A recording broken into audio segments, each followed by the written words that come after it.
This is Peace of Mind Sports Podcast, presented by the UnoFam and the Overs Club for your best bet. Now here's your hosts, Mark, Max, and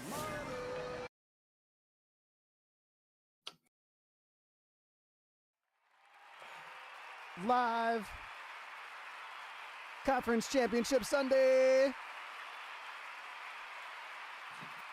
The band is back together. Triple M, Mark, Max, and Marley. What's up, boys?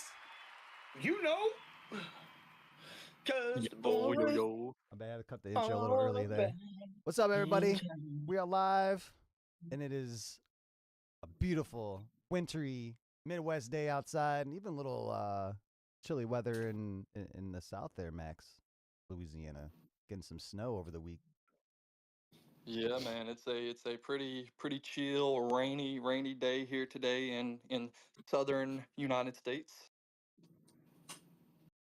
Marley, we had the opportunity to watch the divisional games last week. We watched the Eagles and Rams, and watched the Bills and Ravens in glorious Pittsburgh, Pennsylvania. So we did not go live last week, but we'll get to those games in a little bit. I'm glad we're all here because I wanted us to discuss some of the coaching hires. You know, we went through NFL's Black Monday fire sale that happened before the playoffs started, and now we see, which is not unusual during this time of year, when other teams start getting eliminated, that some coordinators end up becoming head coaches.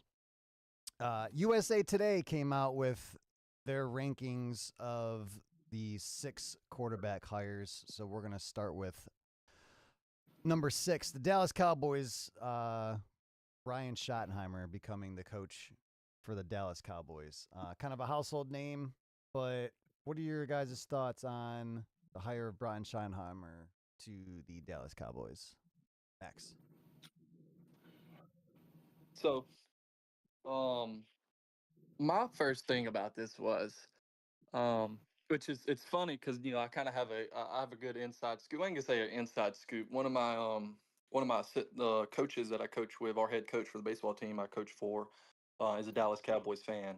And so he's got he's a season ticket holder. He's like always got notifications on all things Cowboys. So like when the Cowboys radio and media breaks news, mostly before everyone, he knows about it. And so he talks to me, and I was asking him about it.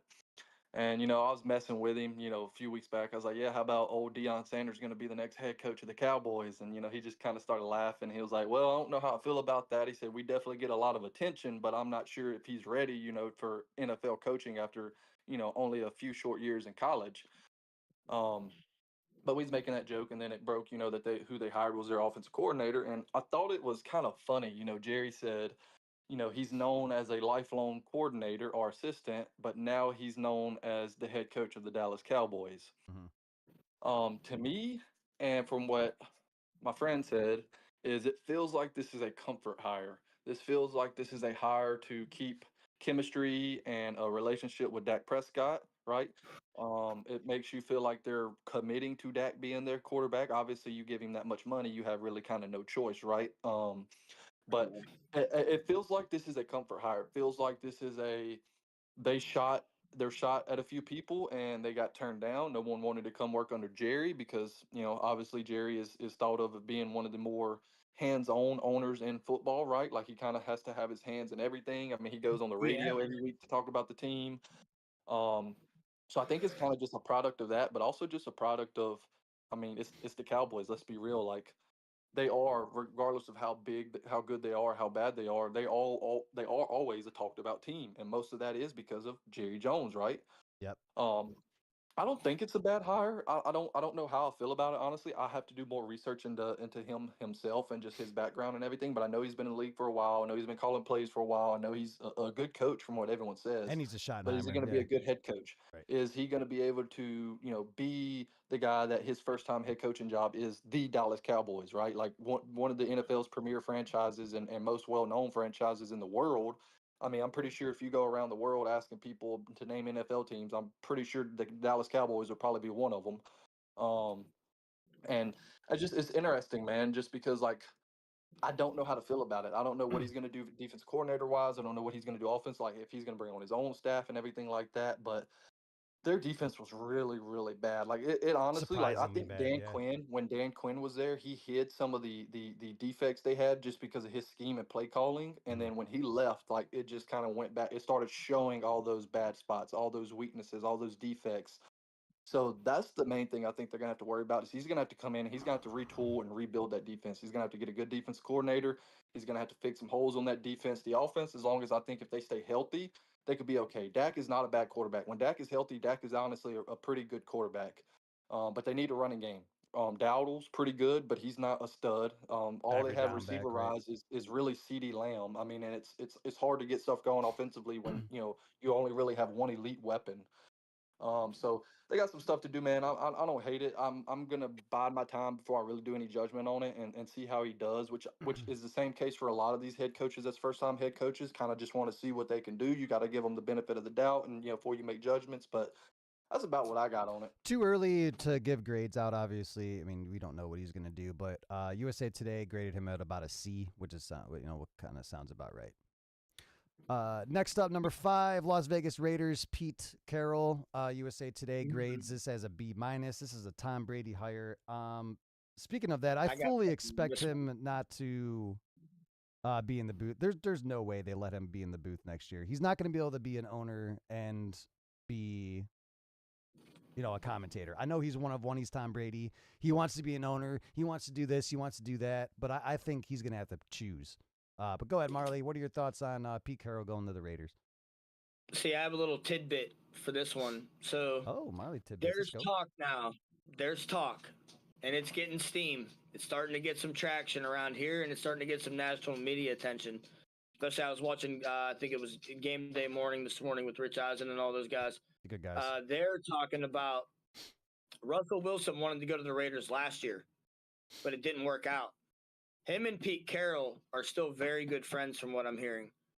And there's talk that, yeah, we might be talking to him about staying, but now that Pete Carroll's back in the NFL, that him and Russ are going to get back together out in Las Vegas and try to make a play. So now we have a big question in our quarterback room here in Pittsburgh. And is that going to gain enough traction to where Russ goes out and starts in Las Vegas next year? Max, what do you think? So I absolutely love the hire. I know some people think a lot of people are going to think, oh, Pete Carroll, he's 73, blah, blah.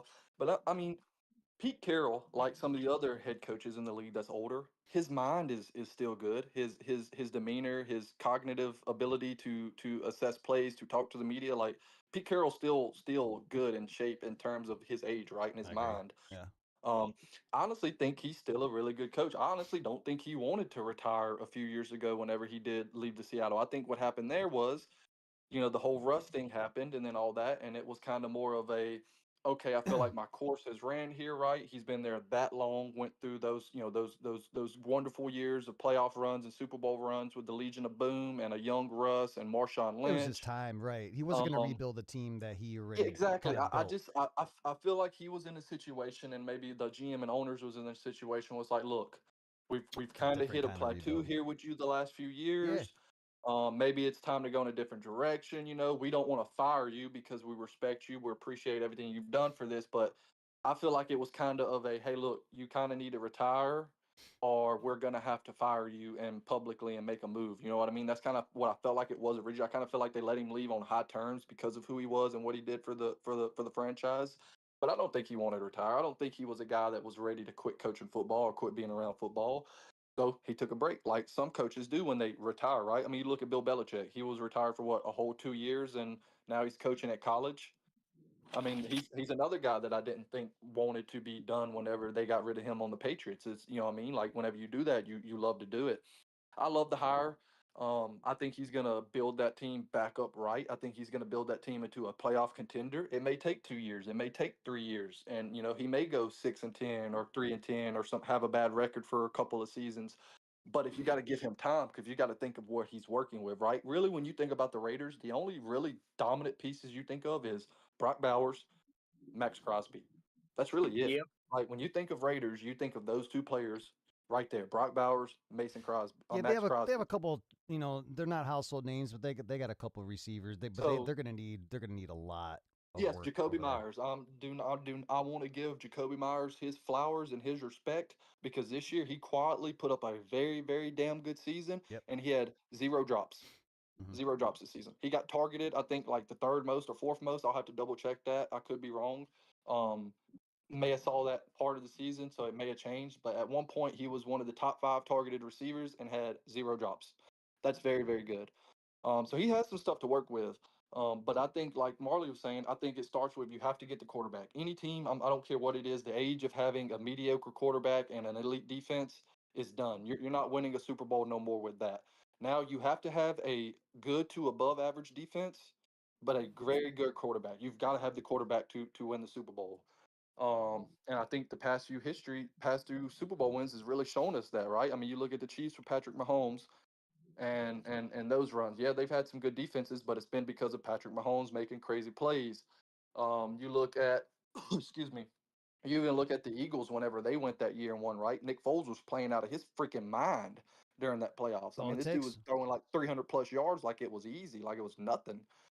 So I think he needs to get the quarterback, and I do think they need to draft one. I think you do need to draft one, or if you can move up, or if maybe one falls to you, that you get the quarterback. Whether it's Cam Ward or whether it's Shador Sanders, you get one of those. But I do still think you bring in a bridge quarterback. If that relationship between Pete and Russ isn't strained and it's nothing crazy like the media was trying to make it out to be, I would 1,000% bring Russ in. Like, hey, look, I know, everyone knows you're not a franchise guy anymore. You're past your prime. You're getting closer to the end of your career.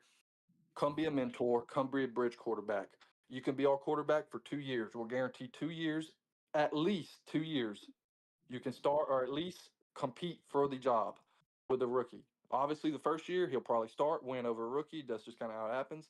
And then when you go into that off season, then that's when you start saying, "Hey, look, now Russ, now the competition is going to truly open. This kid's been here. You know what I mean? And like, you have to be mature about it and understand your situation and your predicament and know when your time is up, right?" And now Russ could stay at the Steelers, right? He could try to re-sign to the Steelers on a decent contract, be their starting quarterback for another season, and then go from there. But I honestly think that if he does do that, that it won't be a problem. But then they're also going to re-sign another quarterback that is starter level, which will be probably a Justin Fields. And then now you always have that looking over your shoulder of, well, fuck, if I play bad on a 2 game stretch, what's going to stop them from bringing in Justin Fields? Because this is not a team that's rebuilding. This is a team that's trying to compete now. They're not going to sit around and hope I figure my shit out and get out of this funk. They're going to change a quarterback to keep pushing for the playoffs. The Raiders aren't in that Especially after situation. especially after the slide he had at the end of the season this year. Yeah, yeah, Mhm. Like, and absolutely. So like, that's going to be the there is no true pressure on testament the of Raiders. Right. There's zero yeah, pressure for him on the Raiders. yep. Yeah, he's really got to sit down in that office right now and talk to the Steelers coaching staff and the owners and be like, hey, like his play was very bad those last 5-6 games. Like it wouldn't have been close if it wasn't for the defense kind of being out there. Like, and even they were getting gassed because they're out on the fucking field for 30, 40 minutes a game. So So what do you expect? my final thoughts on the Pete Carroll thing.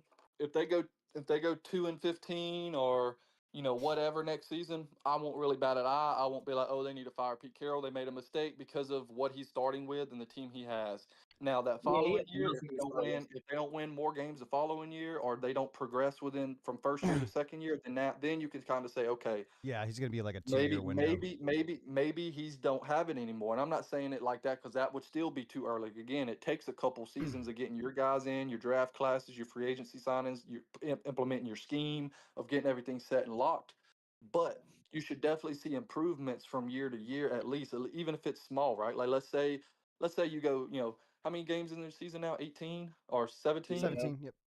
17. So, you know, let's say you go 2-15 your first year. Terrible, right? Absolutely terrible.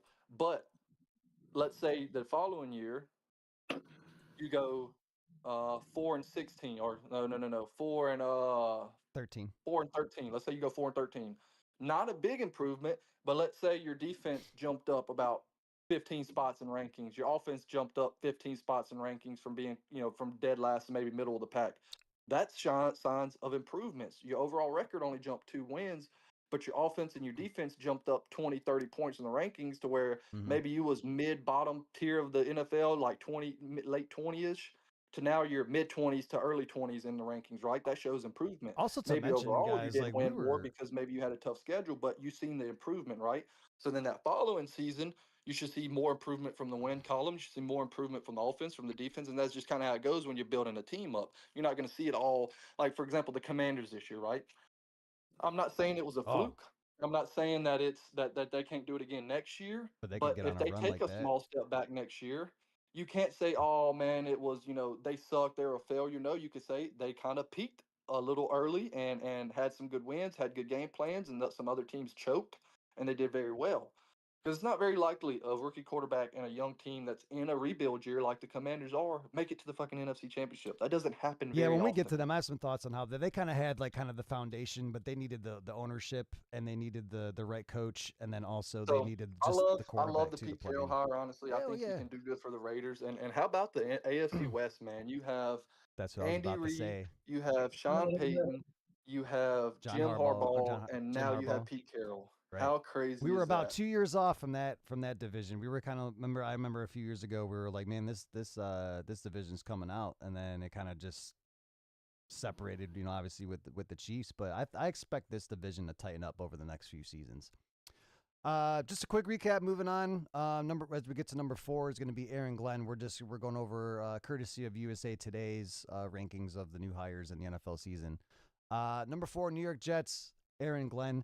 This is a name that I thought was potentially going to go, somewhere like Jacksonville.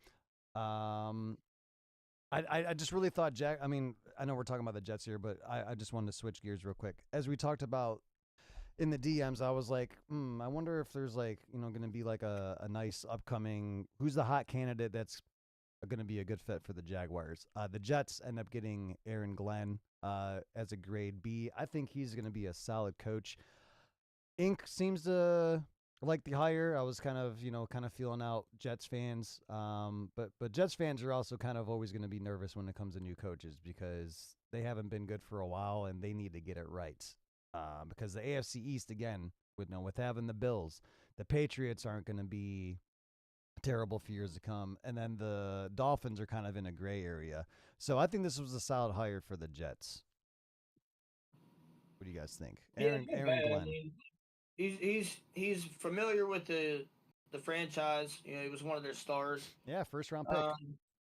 Yeah, and then why not give a former player that's turned coach that somewhat proved himself. DeMeco Ryans, Houston. Yeah.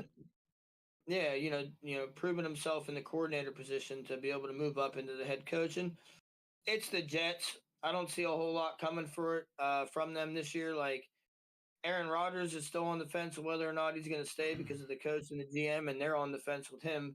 And honestly, realistically, can that dude still play? I'm sorry, I know. But he's so washed out. And like, if they start losing again next year, is he going to be the same? The pressure, right? Presence on the sideline that he was this year. Like that guy, at no point did he try to be encouraging to that team whatsoever. I'm going to say this right now before Max goes, and I'm sorry, Mara, before you finish. I'm going to say this now. I think the Jets are in a spot where they could be possibly where the Commanders are. They got some of the good players on the roster like the Commanders. They need to figure out the quarterback situation, and they have to have a solid coaching foundation if they want to do anything next season because their offense especially is built.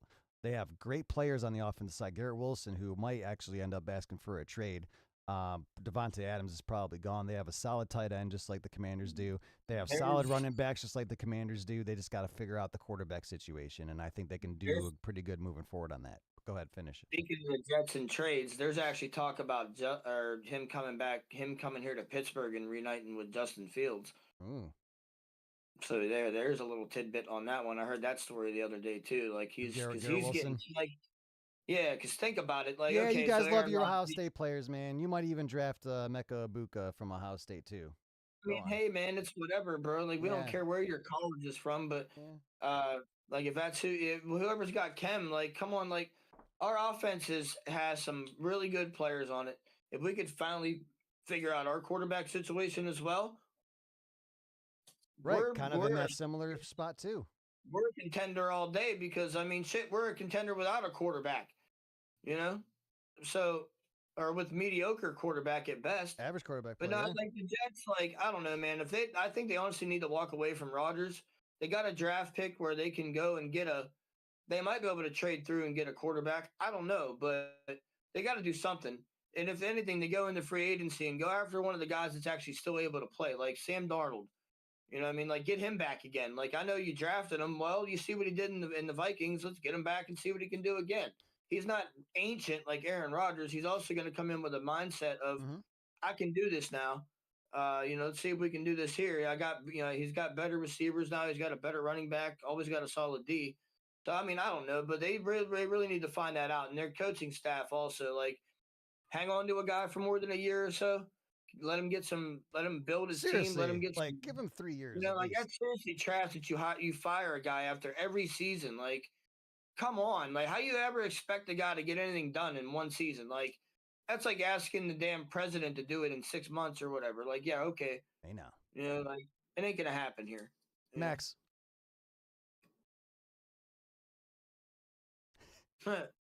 Speaking of Aaron Glenn, there was a tweet I saw last night. Now, like I said, with social media nowadays, you never know what's real, what's fake, what's bullshit, what's not. But I did see multiple tweets talking about it, where apparently when the Saints interviewed Aaron Glenn the first time, he apparently talked to him about trying to get a new GM hired as well with him, so he could have his own GM to work with, his own guy he has chemistry with, and they apparently told him no.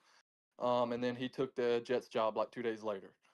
And as you can see, the Saints still are one of the teams without a head coach, which we'll get to them, a little later. But I like the hire, honestly. He's a defensive guy, defensive minded guy. He's been around the league for a while. From what everyone says, he's an excellent coach. I know the Lions defense definitely approved above with him. Dan Campbell just raves about him.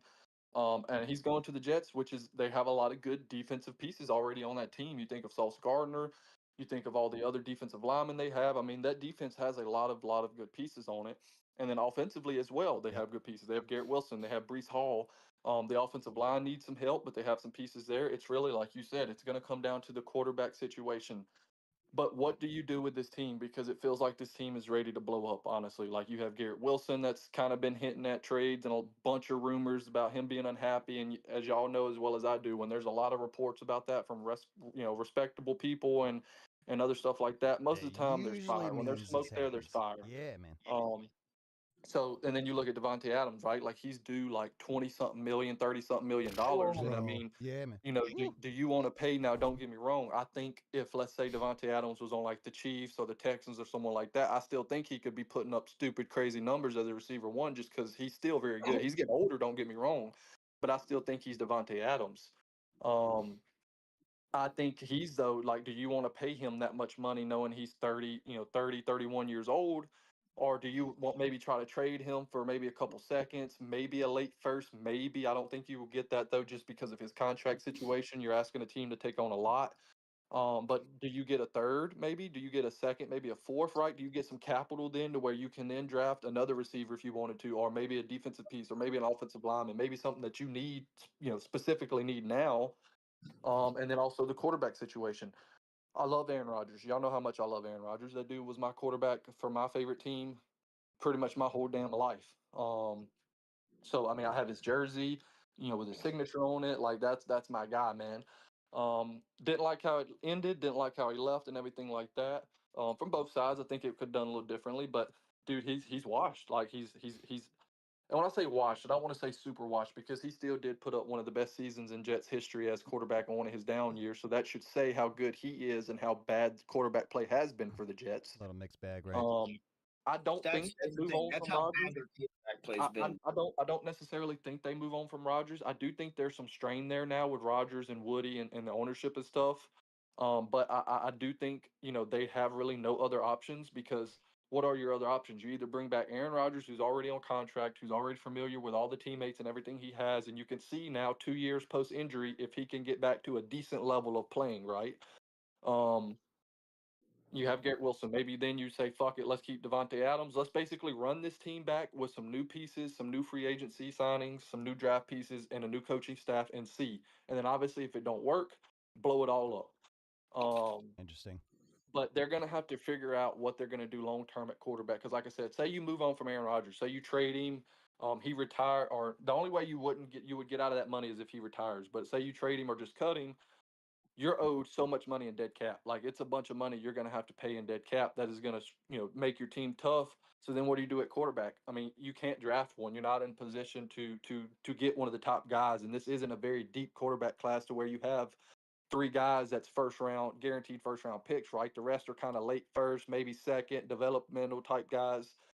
Yeah, and So they're like not drafting until the 7th spot, so they're kind of in a exactly. weird So gray then area. you're gonna have to either trade capital and get one of those guys, or you're gonna have to sign a guy. And like I said, who's out there? Russell Wilson. I mean, you're basically in the same situation with Aaron Rodgers. Kirk Kirk Cousins, Cousins, again, same situation as Aaron Rodgers. Sam Darnold, does Um, he go back to the Jets? I don't know. Sam Darnold would be the only guy, youngish type guy that you could probably get. But I mean, how Who much they is he going to drafted. want? Is he gonna want 15, 20 million a season because he played phenomenal? Is he even going to want to come back to the team that drafted him after y'all basically gave up on him after 3 seasons because he had Adam Gase as a fucking head coach? I mean, where is that relationship at? So like, I don't think Well, you have really any options but to bring back Aaron Rodgers and hope that he can develop, or not gonna say develop because he's fucking like 40 years old, but you hope he gets back to that form and gets healthy enough to where he can play good, he can stay healthy, he can get some of that mobility back because I don't know if y'all watched him, man. The dude could not move. Like he like the old no. Aaron Rodgers that's running. Aaron Rodgers was never like Lamar Jackson, but he was a guy that could run around Oh, that he damn could scoot pocket though. Yeah, he could for get it 5, 6 when he seconds and needed then to. throw a 40 Right. yard bomb across his body on a dot to someone, right? That's just he can't do that anymore. So there's a lot to figure out, but I do like to hire, man. Aaron Glenn's a good coach from what everyone says, So we're just gonna have to see what he does in terms of getting his guys in and then building that team back up. Number 3, New England Patriots, Mike Vrabel, graded B+. The guy that we thought would probably going to go to New England last season. He ends up being like a coaching czar in the Browns organization. I think he was just taking the year to just kind of just get away from football on the coaching aspect a little bit. But he still got it. I mean, when he was on, I mean, obviously the Browns didn't. I mean, he didn't have no impact on the Browns last season, but he was kind of just still like kind of coaching some guys up. Just kind of keeping his mind fresh, and he has opportunity now to go to the team that he once played for. So I think it's obviously a good hire. That's really all I have to say about it. It's pretty straightforward with Mike Vrabel. They have the 4th pick. So, and I think he's going to have a They're pretty gonna good get the foundation to receiver go off of selection. too. Because Drake May is a decent quarterback. I'm going to give him another year. They need to get that offensive line up bad. Yeah. My thing is, I think honestly, in my personal opinion, I'm not really a fan of Vrabel as a head coach. I think he's honestly more of a coordinator type guy. I'll see And what he that's does up okay. there in New England this time. Yeah. But I really think he's more of like he's a coordinator type of dude. Like I think the head coach, like the team he had on the Titans. Don't get me wrong, he had some success, but when like there's a lot of like questionable quarterbacks down there. You have Derrick Henry, and you mean to tell me like you can't win with that guy? And they always had a solid, and that's the thing. They've always had a solid defense because that's his thing. So maybe he should stay on the defensive side of the ball, and let somebody else. Because like, can you really call offensive plays when you're a defensive coordinator? It's hard to do. I don't know how much responsibility he had in the Titans. I don't know if he was the one calling the offensive plays, but No, but we see many times like so. I'll take Kevin Stefanski for instance. He's the head coach of the Browns. He likes to call the offensive plays. Is there defensive coaches that call defensive plays? Like that's interesting to Yeah. know. So if I'm not mistaken, I think maybe Dan Quinn. I think Dan Quinn might. I'll have to double check that, but I DeMeco think Dan Ryans, Quinn maybe. calls the defense. I think D'Amico Ryans calls the defense for the Texans. But that is a really good point to bring up. Like, you do have a lot of instances where the head coach is from an offensive background and he calls the plays. Like for us, for example, in Green Bay, Matt LaFleur is the head coach, but since he's been there, he's also the play caller for offense because again, he comes from an offensive background, being an offensive play caller. Funny enough, he was actually the OC for Mike Vrabel and the Titans before he became the Green Bay head coach. there you go. But so I don't hate the hire. I love Mike Vrabel. I think he is a really good coach. He has success in this league as a head coach. He's not one of the guys that was ass as a head coach somewhere else and then just got a head coaching job. He was actually pretty He's damn not just a decent name, for, right? for being on the Titans, right? Like for taking the Titans to a good spot. But I still think the Patriots did Jared Mayo dirty, right? I Yep. still think that you Yeah. One and done. you bring in a guy to be the head coach, right? A He former player. basically has the same exact team as Bill Belichick the year before, except we're the rookie quarterback, and he wins the same amount of games. So you fire him. I mean, what was you thinking? Did you think with the same team basically and a rookie quarterback that y'all was going to go to the Super Bowl? Yeah. I was like, I think they did him dirty. I really did because now, if you wouldn't have fired him, you come into this next season, he has a shit ton of money in free agency to spend to improve the team. You have a top 5 draft pick to where you can kind of go with. You got the quarterback, so really you could have got like a Travis Hunter, someone like that who's just a phenomenal that can play both sides, or maybe you just put him on one side of the ball and see how he does. Right. And then you build the team through that. But now you fired him, so now I mean Mike Vrabel gets to do this. And I mean when you look at next year, let's say they go, they win 3-4 more games, or maybe they sneak into the playoffs. Then you can say, well, Mike Vrabel, that's why they hired Mike Vrabel. Well, you can also then turn around and say, well, Jared Mayo never got that chance. Yep. He didn't get the chance to spend all that money in free agency. He didn't get the chance to draft his guys and build his team. You fired him after one season, kind of like the Raiders with Antonio Pierce. You hired Antonio Pierce just to fire him after 1 year when he had nothing to work with before he really had a chance to build something to work with, just to hire Exactly. someone else. Again, don't hate it. I think Mike Vrabel fits there, but I still think they're just trying to relive and reclaim that Tom Brady, Bill Belichick thing that they have, and they just honestly need to let it go because when you think about it, this isn't changing anything. Mike Vrabel is a Bill Belichick guy. He played for the Patriots with Bill Belichick. He coached under Bill Belichick. Yep. Now he's bringing in Josh McDaniels to be the offensive coordinator, who again was the offensive coordinator for the freaking Patriots under Bill Belichick 4 years. So like I don't like I think this is just Robert Kraft trying to get back that Bill Belichick thing, and I honestly think it's low key Robert Kraft publicly without stating it by word of I made a mistake firing Bill Belichick. Because why else would you bring in 2 Belichick guys? Why would you fire Bill Belichick just to bring in guys that's going to basically run his system and everything similar to how he did it if you did not regret fucking firing Bill Belichick? But the thing is, was you worried about his age more so than his coaching, or what was it to where you would then turn around and just bring in guys that's going to do it the same way he did it? Go ahead, Marley. But are they gonna I understand they have like the same coaching tree and all that, but are they really gonna have we hear of like the Patriot way, and it was like Bill Belichick's way or get the fuck out, and I understand that created a very good dynasty without the cheating, but then so they're gonna be because he was fucking harsh, Yeah, don't get me Vrabel's the wrong, guy. don't Vrabel's that snowflake dude people, for but that. he's a fucking dick at the end of the day. He would, cussing out Brady in front of everybody, and don't get me wrong, it's not a bad way to coach, but Maybe are they Mayo gonna bring wasn't that that guy for that. culture? Then I don't know. What's that? Maybe Mayo wasn't that tough coach that they wanted for that Yeah, team though. I think they like a hard nosed fucking, and Vrabel kind of has that oomph mentality a little bit, coach a guys no up. Yeah. no shit talk kind of guy. He's not he's a nice dude, but you can also tell if you fuck with him, it's gonna be your ass out there on the field or whatever, in the practice facility. He ain't gonna put up with no shit. Right. But I don't know if he's gonna be the same way. Look at Belichick in interviews and look at Vrabel. Completely different, personalities wise. Some similarities, yeah, but completely different. It's Let's keep it moving, guys. Number 2, Jacksonville Jaguars, Liam Cohen. We were watching this story for a few weeks, going in saying, yeah, he's going to go back to Tampa Bay. It's a great fit. I'm glad he's going back to Tampa Bay because Baker Mayfield had his best career season under him. The Buccaneers made the playoffs again.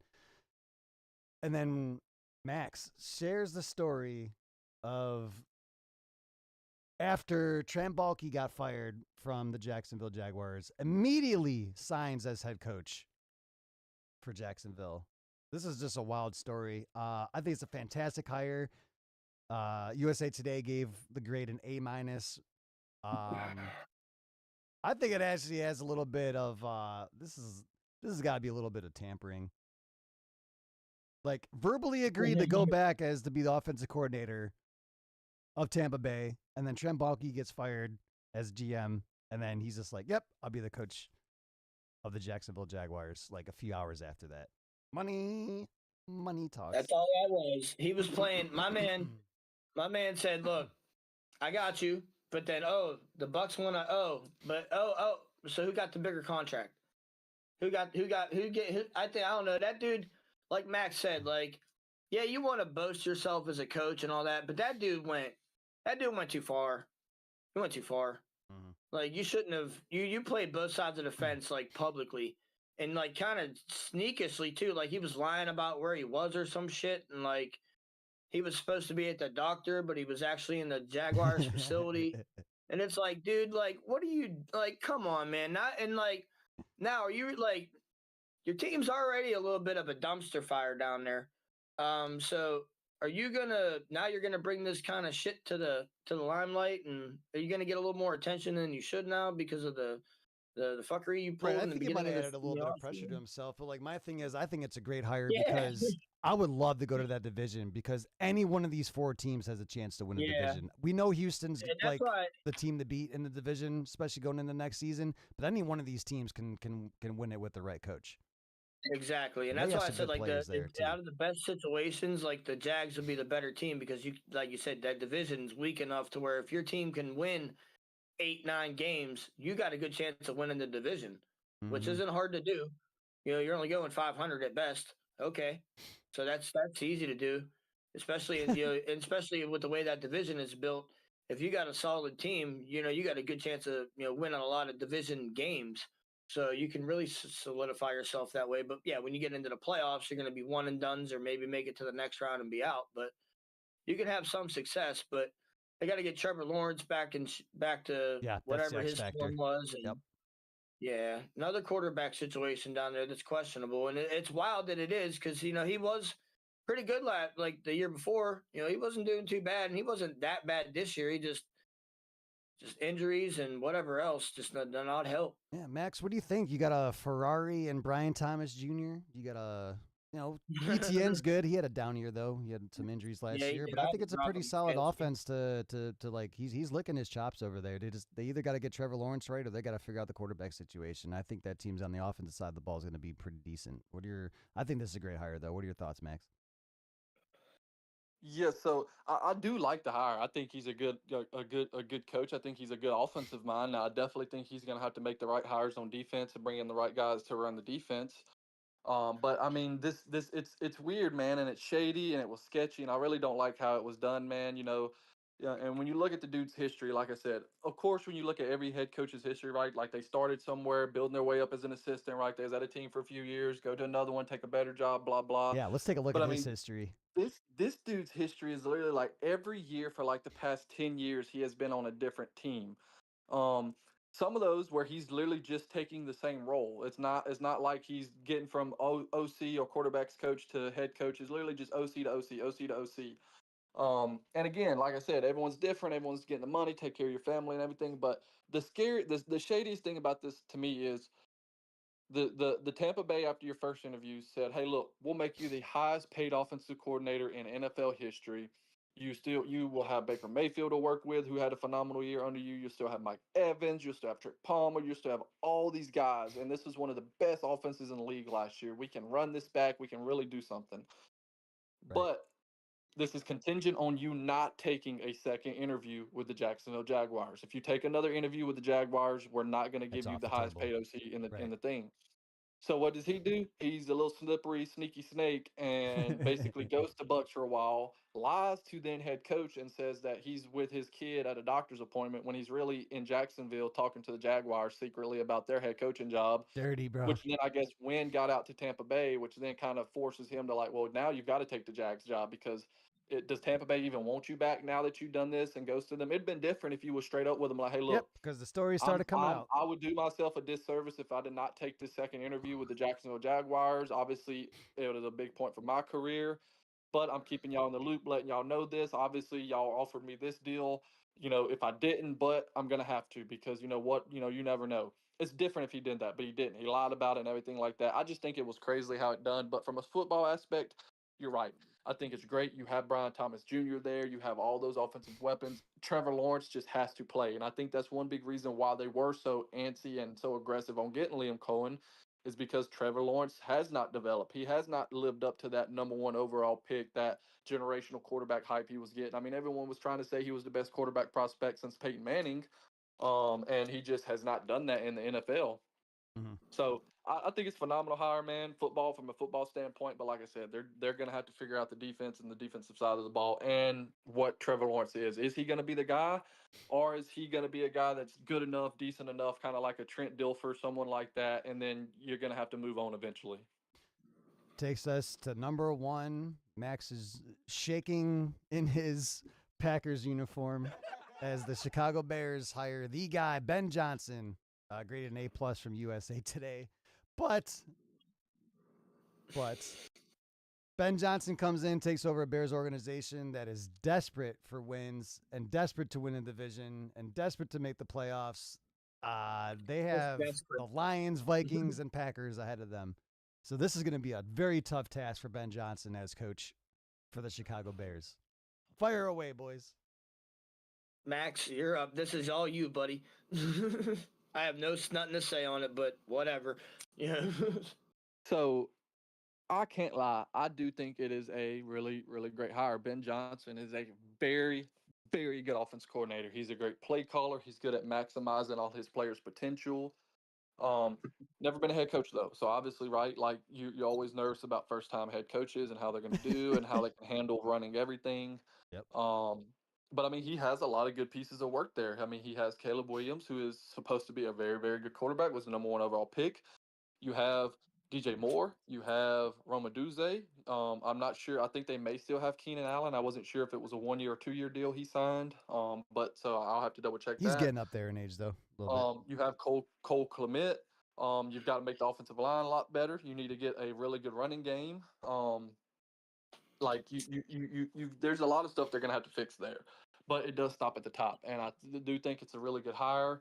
But then again, like you said, they're in a very tough division. But then again, the Lions lost so many people. I mean, they lost their offense coordinator, they lost their defense coordinator, they lost a bunch of assistants on both sides of the ball to the Bears, to the Jets, and all that they took with them. So Dan Campbell is really going to have a task on his hand because Yes. you know what's the Lions going to look like now that he doesn't have those two that he's had the past few years when they started getting really good. What are the Vikings going And to then do again, next year, you know, right? like I said, you look at the Vikings, right? Like the Vikings were 14-2 this year, but what are you going to do with Sam Darnold? What are you going to do defensively? Like you still have some holes there. Was this just a fluke year? Did you just happen to have a magical year and do that well? And then also, like I said, you look at the Packers. We were one blocked kick away from going 0-6 in our division. Honestly, we won one game in our division. That was against the Bears, and that's because we blocked a field goal. So, like, I'm worried and need to see more from that as well because, like I said, you're one fluke block kick away from being 0-6 in the division and probably not making the playoffs. So this division has got a lot of shakeup this season. I think this is probably one of the most wide open divisions right now that you can't say, yeah, there's a clear front runner. You know, people can say the That's a Lions or the great Vikings, take. whoever, but when you look at it going into next year and basically how much the Lions lost coaching wise, you know, what the Vikings are going to lose, you know, what the Bears got, what the Packers have, it's going to be a very tough division. I do like the hire, though. I do think it's very, very good for Caleb Williams in terms of his development and all that. But like I said, we're all going to have to see, man. It's going to be interesting next season, though. I'm very excited. Now, I will add though, because I was making a little joke when I was saying that Packers fans are shaking a little bit. They're not. The division's wide open though, but at the same time, I think he's putting a little bit of pressure on himself. You know, he came out in this press conference. He's not, you know, Ben Johnson's kind of like from what I've gathered, he's not like a quiet guy. He doesn't shy away from what he likes to do. But I really think like his opening presser and stuff, he wasn't really being himself. He was kind of having a little bit of a cocky, kind of putting himself on a pedestal thing. And that's not going to shake well when it comes to the start of the season. Like these teams are going to remember this going into next season, and they have a little bit of a target on their backs. And I think that's not really going to help their situation going in for next year. So technically, I don't really think like Green Bay fans aren't really shaking in their boots, but I think it's just going to be an interesting ride for him going into next season. The way that he kind of came out and was kind of being a little bit of a cocky bastard. I'm not going to lie. Yeah. I mean, Don't the don't dude, count your yeah, chickens before they hatch. Yep. yeah, the dude was talking about, he's talking about how good, Kevin McConnell is, and then Dan Campbell, and then he had the little comment of, and it was really nice beating Matt LaFleur. Like, okay, buddy, like you didn't have to take a little shot at that, right? Because as Packers fans, we don't think about the Bears at all, but the Bears think about us 24/7. Rent Obviously, free. I mean, their new head coach, literally, who just got waxed by a rookie quarterback in the divisional round, is talking noise about someone else. First off, buddy, I think Oh you yeah, need to that worry was about his yourself offense. and your team Yep. because your dog shit ass team has not won, has only had one winning season in like the past 10 years. All right, so worry about your fucking team first, buddy. Great segment, boys. Great segment there.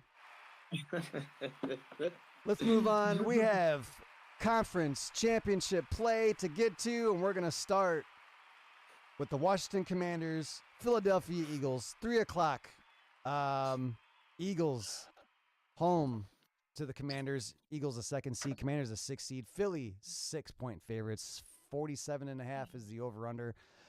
And boys, here we are, the Washington Commanders in the NFC Championship game. You guys were very heavy on this team, being on the lookout for them this year. They drafted Jaden Daniels.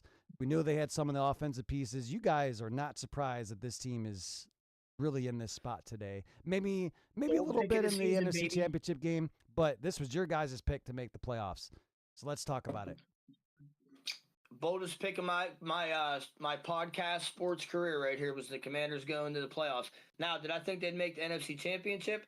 Absolutely not. But We're not. They've made plays. They went from the cardiac Commanders to the clutch Commanders because now they're out here. I can honestly say I will never physically be able to root for another team because the black and gold courses through my veins. But I am really pulling for the Commanders today. And I really want the Bills to win because I don't want to see Mahomes. We'll get to that in a minute.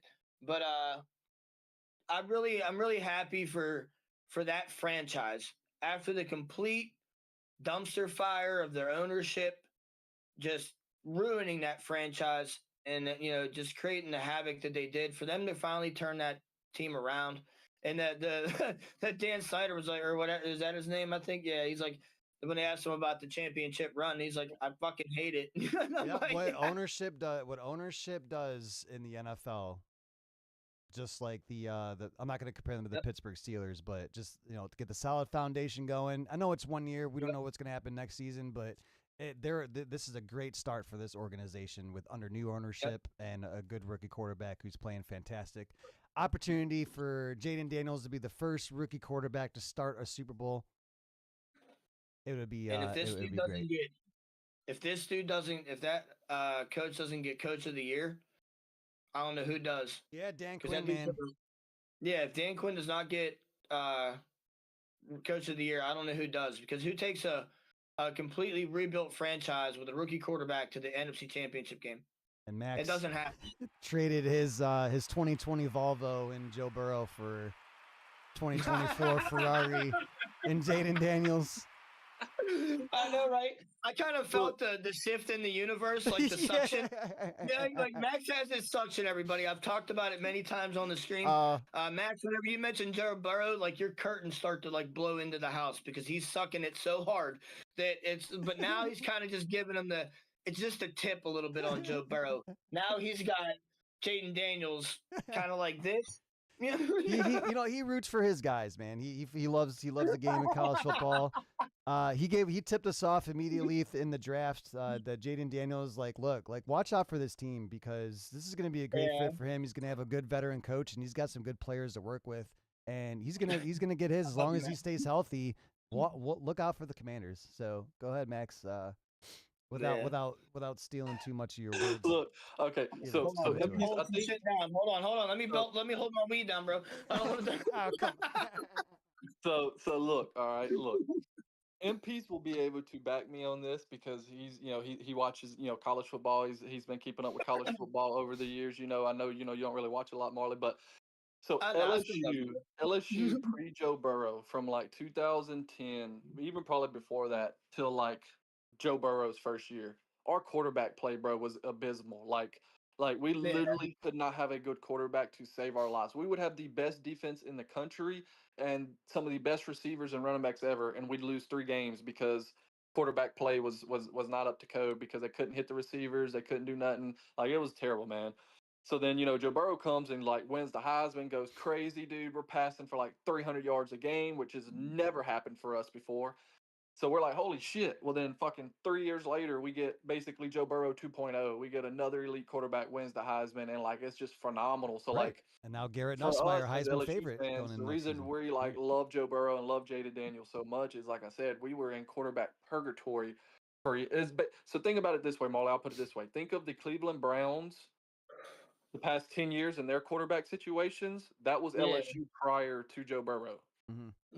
So no success at all, just failure after failure after failure, and you just keep having hope and it never works. So like, yeah, and plus I root for all my LSU boys anyways. Like I said, I'm a big college fan, so anytime they go somewhere, I root for them unless we're playing them, like i.e. Justin Jefferson. He's not playing the Packers, root for him like no other. When we're playing the Packers, I hope he fucking doesn't do anything. Um, but that's why I root for him so hard, man. And like I said, I was trying to tell everyone, bro. And like I said during the draft of Caleb Williams, Caleb Williams, Caleb Williams, dude, just looked at what Jaden Daniels was doing, bro. Like when you looked at his play, when you Yeah. looked at the main thing that always stood out, the biggest thing that stood out to me the first, and you saw it in his first year, was his coolness, his calmness, his he never looks freaked out. And the first Yeah. game he played for us, mind you, he transferred and only had like a couple months with the team, kind of like Joe Burrow to mesh and everything before the season started. Arizona State, right? He was at Arizona State, correct. When he first got to LSU, the first year we played Florida State, we were down. We recovered a fumble at our own 3 yard line and was down by a touchdown, and we had to go 98 yards with no timeouts with like 45 seconds left. Jaden Daniels carried us 99 yards down there for a touchdown, and all we had to do was kick the 2 point conversion to make it go to overtime. We ended up missing it and losing, whatever. But dude, that stood out right there from day one. Of dude, this kid like his pressure is nothing. Like he literally was sitting there fucking throwing dots, scrambling for 15 yards with no timeouts. Like, and he didn't even like he was urgent. Like it was a quick thing, but he didn't look urgent. Right? He didn't Yeah. have no shakes. So that stood out to me. And then you just watch him play, man. You watch how cool and calm he is. He takes care of the football. Like he doesn't fumble a lot. He doesn't throw a lot of interceptions. And that's just something that he's always had in his game. And that's something that's transitioned from from the high school to college to now pros, is his touchdown in the interception ratio. He takes care of the football. Um, this dude is literally like Lamar Jackson, but and people don't realize that is like he's 6'4". He's not a small guy. He's 6'4", like 215. Now he looks skinny as crap. Don't get me wrong, but he's 6'4", 215. That's a big guy, and to be as quick as he like for real, the guy is like, I'm not gonna lie, like there's no other Lamar Jackson. Not gonna say that, but this is the closest thing to Lamar Jackson and Michael Vick that we will probably get for the next few years as well. So I hope he stays healthy, man. That's the main thing about it. Of course, when you have these type of quarterbacks that like to run and move around, is I hope he stays healthy. I hope he protects himself. But he's a baller, man. Like I said, he stays cool under pressure. He never looks down. He never looks scared. And the moment never looks too big. Now he's gonna fail sometimes. He's gonna have some times where he makes a bad mistake, where he takes a sack he might not take it. Maybe he throws a bad ball and it gets intercepted, because he was trying to force something. But that's not characteristic of him. That's not something that Yeah. he's going to do very often.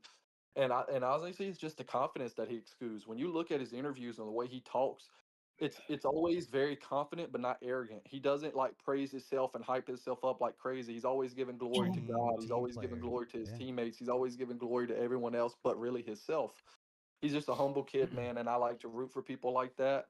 I like to root for guys and players and people like that who are very humble and very down to earth, and just it's not about me, it's about the team. And I'm like Marley said, I thought maybe I didn't go as far as Marley and say, yeah, they're going to make the playoffs. I said I would not be surprised if they did. I can't remember. I'll have to go back and look at our podcast and see if I did put them in the playoffs. I think I had them right there on the edge if I didn't put them in. But I knew that they had a chance. Now, like Marley said, I had no idea they would make it to the NFC Championship game. I thought they might be a wild Facts. card team, a one and Yeah. done team, but Yeah. they have really just proven other than that. And they honestly have a chance next year to be even better. Jalen Daniels takes another step. They get him another true receiver one, either in the draft or through free agency. They build some other pieces that they need. Cliff Kingsbury looks like he's going to stay there and come back for another season, would be which is huge. really big for Jaden Daniels and his development. Of course, Dan Quinn's still going to be there and keep developing that defense that he wants to implement there and get a great defense to pair with Jaden Daniels. I'm excited, dude. I'm like Marty said, I'm Especially excited for him. I think I'm rooting for him super hard, dude, to win because, like I said, one, the Eagles put us out, so that's another thing. Two, I'm just rooting for Jaden Daniels, the LSU boys. So it's one of those things, bro, where I'm like Marley, I'm wanting to see him win. Now, obviously, it's a little different for Marley because Marley wants to see them win as bad, but he also wants to see the Eagles lose just as much. The whole Pennsylvania rivalry there. oh, but we it's know it's that on it's this show. it's a phenomenal yeah. thing, bro, to You, see this. Philly. We're seeing things that a rookie quarterback hasn't done before, and Jaden's just keeps bursting out expectations, man. Everyone's trying to call the dude a bust. Everyone was trying to say he was, a product of LSU. I mean, his receivers that, he was going to bust in the NFL because he couldn't pass and all this and that. And I was just trying to tell people, bro, look at his film. The guy coming out of college was a much more consistent passer than Lamar was when Lamar was coming out, Yeah. except he was just as dynamic as a runner. Especially Yeah.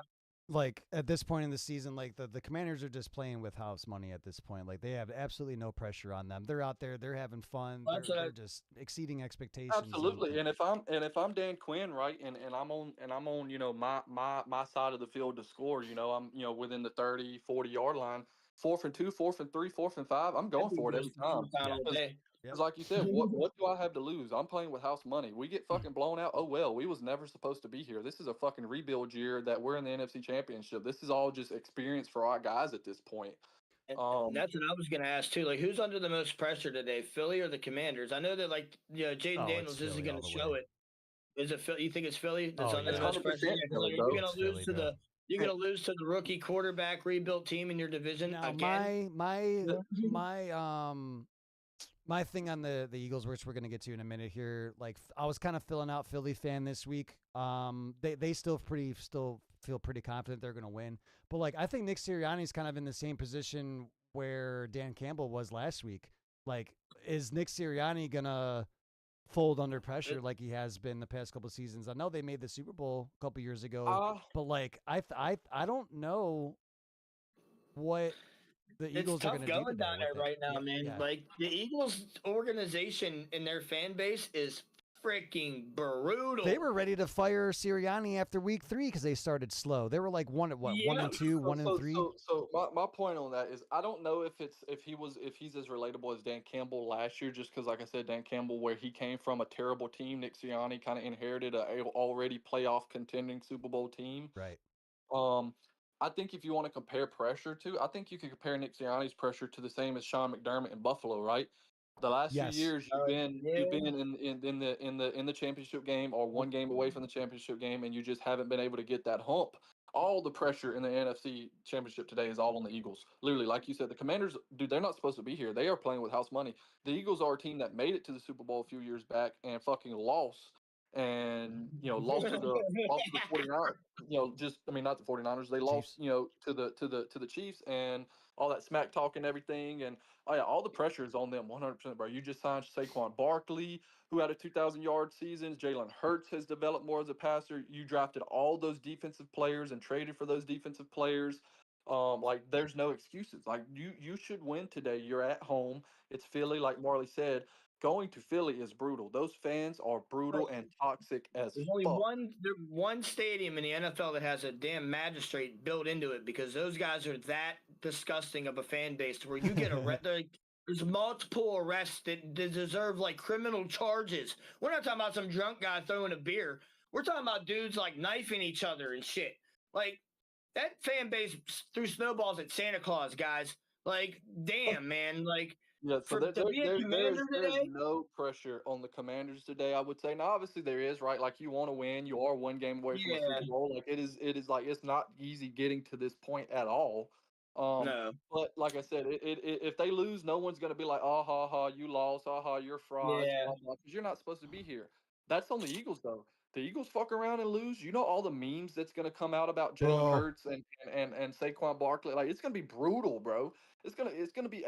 it's the same way for the Chiefs and the Bills. There is pressure on both of them, and the reason there's pressure on both is because everyone hates the Chiefs. Like everyone is rooting for the Chiefs to lose, besides the people in Missouri. That's literally Missouri and Iowa are like the only two fucking states, and Kansas that is rooting for the Chiefs. Everyone else is rooting for the fucking Bills. But like I said, there's pressure on the Chiefs to continue their dominance, to win, to show that their 15-1 record wasn't fraudulent and that the refs wasn't helping them, blah, blah. But then there's pressure on the Bills because it's like, buddy, you've been in this situation like basically 3 out of the last 5 years. When the fuck are you going to get over the hump and get to the Super Bowl? When Right. are Josh Allen going to completely take this team to the Super Bowl? Now, don't get me wrong, against the Chiefs in the playoffs, he's has phenomenal numbers and they lose just because their defense chokes. But again, like I said, this is a year that you have to do it. This is a year to get over the hump and beat the Chiefs. So like I said, there's way more pressure, I think, from both teams on the other side of it. But from this side on the NFC, it's all on the Eagles. Yep. Like Commanders are gonna probably be playing loose. They're probably gonna be playing free. Like I said, I'm not expecting the Commanders to win. I think they can win. I wouldn't be surprised, though, if they don't, because, like I said, it's at Philly. Philly's a Super Bowl contender, has been for the last few years. This isn't a rebuilding team. This is a team that has spent a lot of money on their offensive players. This is a team that signed Saquon Barkley. This is a team that traded for A.J. Brown. This is a team that drafted the Heisman-winning receiver Devontae Smith. This is a team that's defensive line is littered with first-round picks. I mean, they are a very well-built team. Howie Roseman has kept that team afloat and a contender every single year.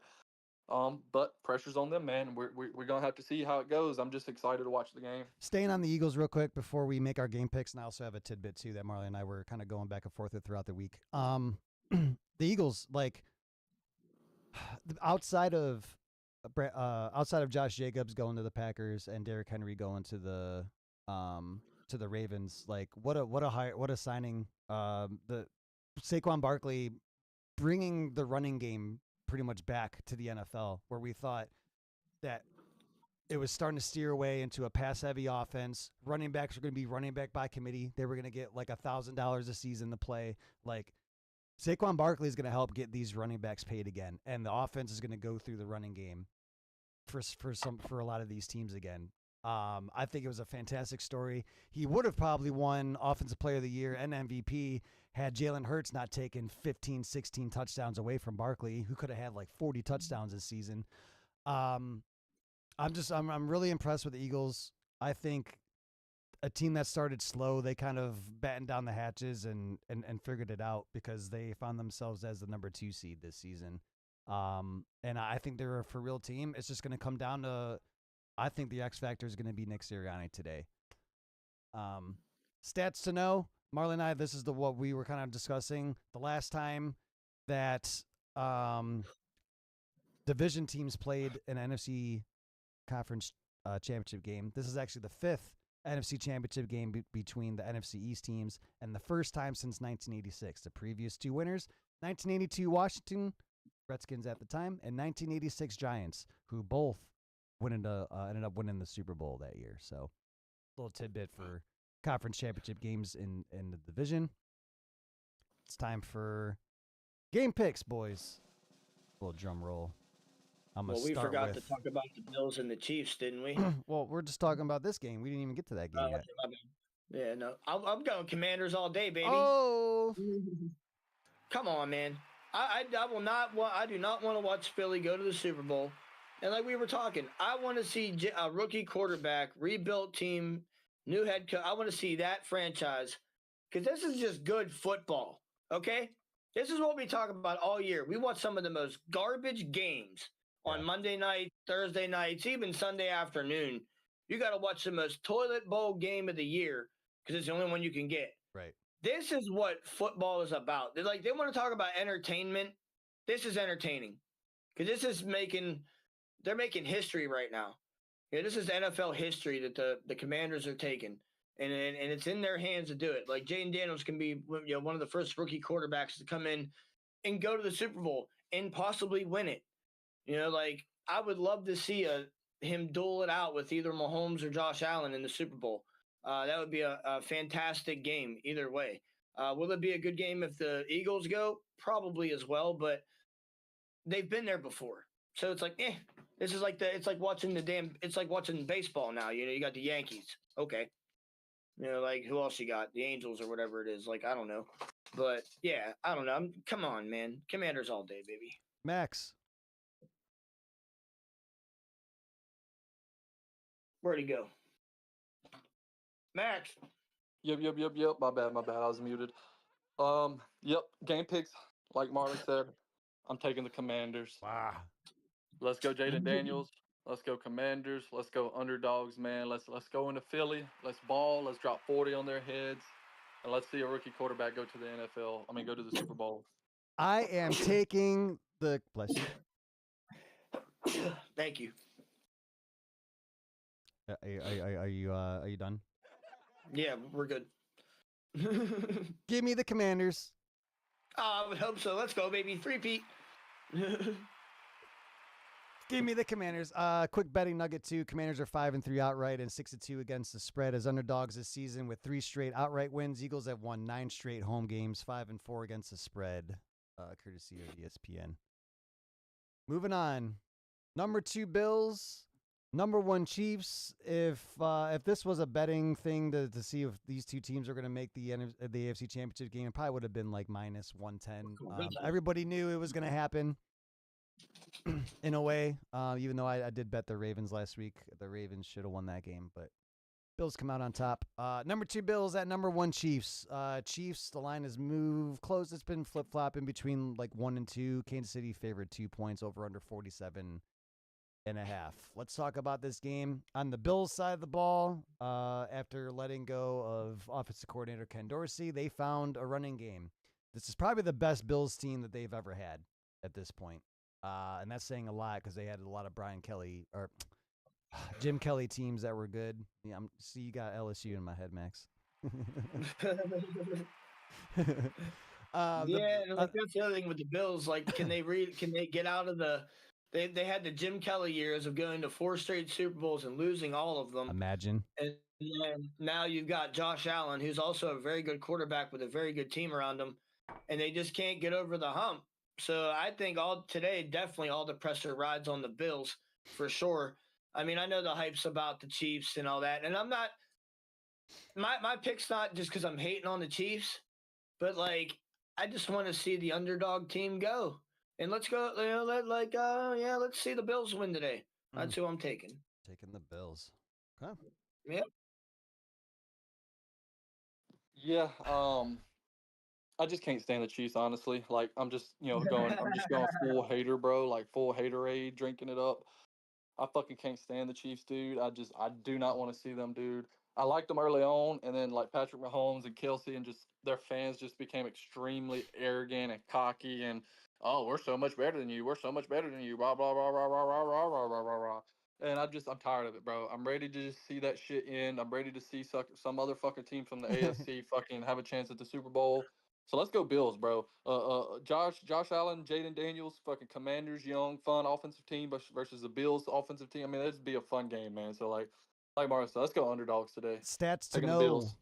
The Bills have committed the fewest turnovers in NFL this season with only 8, while also producing a league high 35 takeaways, including the regular season and the playoffs. That's a recipe for success. We used to have an inside joke. We would be in the DMs during Bills games saying Josh Allen interception drink or smoke, whatever we do. And we didn't have to do that a whole lot this season. They do not turn the ball over. On the other side of the ball, Chiefs just, find ways to win. The matchup X factors, George Karlaftis coming out, the other, we all know Chris Jones is going to get his, but George Karlaftis is going to be the big X factor on the Chiefs defense side of the ball. And also speaking of the Chiefs too, this is probably the best Chiefs defense that we've seen in a while. We know that Mahomes and the offense, like outside of Kelsey, who, is kind of really having a down year, the offense hasn't really done too much. They've just been able to move the ball and just do enough to win games. Just enough. They're honestly getting plays out of all 3 faucets of the team as well. Like they're getting offensive plays when they need them. Their return game's been doing well. Their defense has been getting turnovers. They're just making the plays whenever they have. And yeah, we all seen it. I'm telling you now, I've seen it for the first hand on Christmas Day when I watched that game. These zebras out there are really kind of giving them the little bit of something. And I like how they're coming out with that new. They're trying to update the replay about the slide now for the quarterback because of Mahomes, and how these guys are always doing their thing, and then they're getting these defenders are getting penalties because they're hitting a quarterback because they think he's going to go down and he doesn't, so they launch at him and then he does go down, and then they end up getting helmet to helmet contact, or hitting them high or whatever it is, or roughing the passer because you land on them. Yep. And it's just like, okay, so like they better call this game clean. That's all I can say too. Like I don't want to see the absolute fuckery that's been created by these refs right now, and I don't want to hear it. This is not just a conspiracy theory, people. Okay, it's on live TV. It's not hard to see that these guys are getting calls that shouldn't be called, and you can really watch the replay, and they're like, yeah, there's no defensive pass interference there, but they're throwing a flag. Like, what the hell is this? Or like they let their guys get away with damn near anything out there. So no, call the game clean and let's get this W. Come on, Bills, beat these Chiefs. Betting nugget before I make my pick. Allen and Mahomes are 4-4 outright and against the spread against each other, but Mahomes is 3-0 outright and against the spread in the playoffs. It's just simple for me. I cannot. I've lost a lot of money over the years betting against the Chiefs. I can't do it today. I'm taking the Chiefs to go to the Super Bowl for a chance to three-peat. And what a great story it would be. Jaden Daniels, if the Commanders were to win, a chance for the rookie quarterback to stop the Chiefs in the Super Bowl. That would be fantastic. 2-leg parlay I have plus 482 money line picks. Washington Commanders, Chiefs, $10 gets you $58.23. So that is my bet for the day. Also in this game, I absolutely love, because what better way for these two teams, the Bills and Chiefs, to end this game than to go to overtime, which they've done before. Overtime is plus 1,300 to reach overtime. I put $2.50 on it for a total payout of $35 if this game goes to overtime. I could see it happening. Yeah, I mean, they're in the confines of the Arrowhead Stadium, but I could see it happening because Josh Allen's going to come out with a chip on his shoulder, that whole team, and then you got Mahomes' cocky ass out there talking like, you look up the wrong mother trucker. You know what I mean? I can't stand hearing him talk. Yeah, it's Kermit. Kermit. He even knows it. He makes light of it, actually, that he sounds like Kermit. Anybody got anything else before we wrap up the show today? Anybody like some touchdowns? Anybody have any prop bets? Any other stuff for today before we wrap up the show? Touchdown scores each game. I'll pick my favorite for each team. Commanders, Jaden Daniels. Eagles, Saquon Barkley. Bills, James Cook. Chiefs, Travis Kelce. Nice. I have actually I'm going on a little bit of a reach. I think Austin Eckler gets one today. Saquon Barkley, and then I have James Cook and Kareem Hunt. I put $1 on this for $30.60. Yeah, you can definitely go with Jalen Hurts. Definitely Jaden Daniels, Saquon Barkley, and let's see.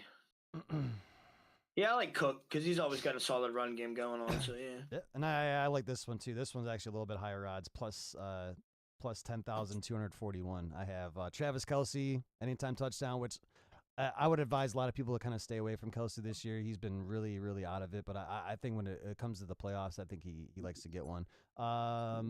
One that's been up and coming, Ray Davis. A lot of people are going to be betting on James Cook to score a touchdown, but Ray Davis has kind of been the short yardage guy besides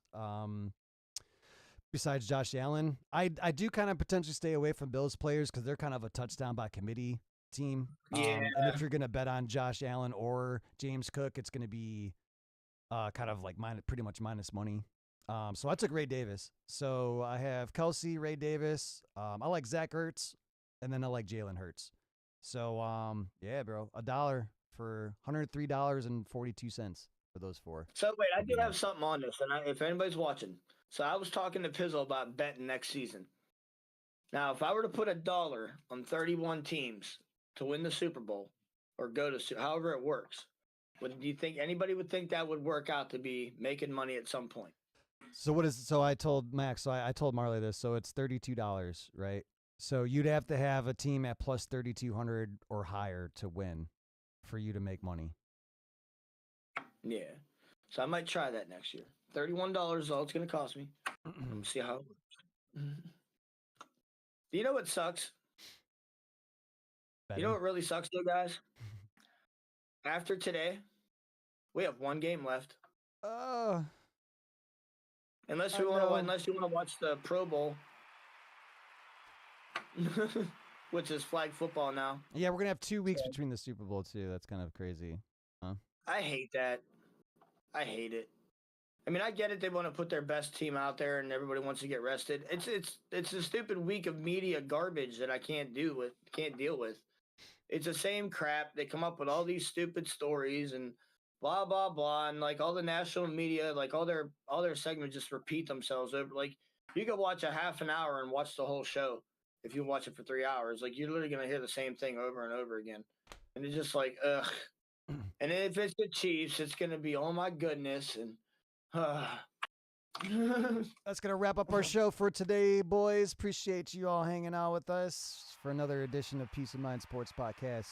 Of course, always courtesy of the UnoFam and the Overs Club for your best bet.